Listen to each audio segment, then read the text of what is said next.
High, এই ভিডিওতে আমরা দেখব যে আমরা পূর্বে যেই মেসেজটা লিখেছি এটা নিয়ে আরেকটু কি করা যায়। আমরা একটা নতুন সেল ওপেন করলাম, এখানে লিখলাম ফর এক্সাম্পল মেসেজ, এখানে কিছু একটা লিখি, Bangladesh is a beautiful country. So আমরা যদি এটাকে প্রিন্ট করি, ও এখন যদি আমরা এটা এক্সিকিউট করি, ও দেখাচ্ছে Bangladesh is a beautiful country. তো এইখানে আমরা আজকে একটু ব্যতিক্রমী কিছু জিনিস শিখব। যেমন আমার এই পুরো মেসেজটা এই মেসেজের মধ্যে আছে। এখন আমি যদি এই মেসেজটাকে চিন্তা করি যে এটা একটা সিঙ্গেল ভেরিয়েবল এবং তার মধ্যে অনেকগুলো আমার ক্যারেক্টার আছে। সো এখানে একটা জিনিস বলে দিই আমি, এখানে আমরা যদি দেখি বাংলাদেশের বিটা হচ্ছে 0 নাম্বার, 0 থেকে শুরু হয়, তাহলে এ হচ্ছে 1, এন হচ্ছে 2, জি হচ্ছে 3, এল হচ্ছে 4, এভাবে করে শেষ পর্যন্ত। এইভাবে করে এই মেসেজ ভেরিয়েবলটার মধ্যে এগুলো থাকে, ক্যারেক্টারগুলো থাকে। সো সেটা একটু আমরা দেখি আসলেই কি এভাবে থাকে কিনা। আমরা যদি এখানে মেসেজ 0 দেই, আমি বলেছি 0তে এটা হচ্ছে এই থার্ড ব্র্যাকেট দিয়ে হচ্ছে আমি ওর ইন্ডেক্সিং করতে পারি। ইন্ডেক্সিং বলতে পুরো মেসেজটা যদি এরকম করে থাকে যে শেষ পর্যন্ত এরকম করে থাকে এবং প্রতিটা ক্যারেক্টার যদি এরকম করে থাকে, তাহলে এটা 0, এটা 1 এভাবে করে যায়।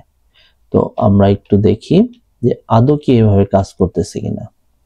তো বাংলাদেশ মেসেজটা থেকে আমি এখন যদি আমি প্রিন্ট করি, শুধু বি দেখানোর কথা, দেখি কি দেখায়। আমরা এক্সিকিউট করি, হ্যাঁ আমাকে শুধু বি দেখাচ্ছে।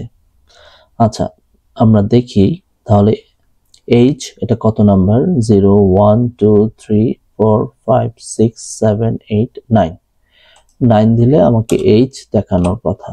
দেখি আমি রান করে, হ্যাঁ আমাকে 9 এইচ দেখাচ্ছে। তাহলে আমরা বুঝতে পারলাম যে যখন আমরা কোনো স্ট্রিং কোনো ভেরিয়েবলের মধ্যে নেই, ও এভাবে ইন্ডেক্সিং করে রাখে যাতে করে আমরা যে কোনো ক্যারেক্টারটাকে ইন্ডিভিজুয়ালি অ্যাক্সেস করতে পারি। একটা মজার বিষয় হচ্ছে আমার এই টেক্সটটা যদি অনেক বড় হয়, অনেক বড়, দেখা গেল থাউজেন্ডস অফ লাইন ক্যারেক্টার্স, আমি চাচ্ছি আমি সর্বশেষ এটাকে অ্যাক্সেস করতে।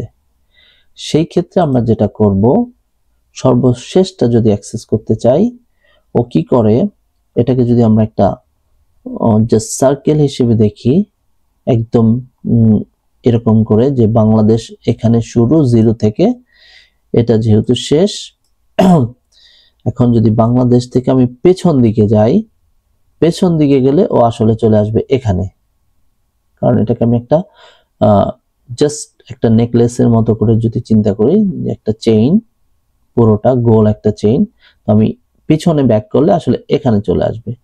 তো এটা যদি 0 হয়, আমি পিছনে ব্যাক করতে চাইলে আমাকে দিতে হবে -1। সো যদি আমি -1 দেই, ও চলে আসবে y তে। দেখি এক্সিকিউট করে ও কি দেখায়। হ্যাঁ এক্স্যাক্টলি আমাকে ওয়াইটা দেখাচ্ছে। তো আমরা কি শিখলাম, আমরা চাইলে এটা হচ্ছে একটা জাস্ট একটা সার্কেলের মতো, আমরা এখানে 0 থেকে শুরু হয়, 0 থেকে এখানে চলে যায়, আবার এটা এক্সিট করলে এখানে চলে আসে। আচ্ছা এখন যদি আমি -2 দেই, তাহলে আমাকে আর দেখানোর কথা। দেখি, হ্যাঁ আর দেখাচ্ছে। তো আমরা বুঝলাম যে এটা কিভাবে ইন্ডেক্সিং করা যায়। আরেকটু চমৎকার একটা জিনিস শিখি, আমি চাচ্ছি একটা পোরশন, যে কোনো একটা পোরশন প্রিন্ট করতে। ফর এক্সাম্পল বি থেকে এল পর্যন্ত, তাহলে আমার বি যদি হয় 0, তারপর হচ্ছে ক্লোন 0 1 2 3 4, আমি 4 দিয়ে দিলাম।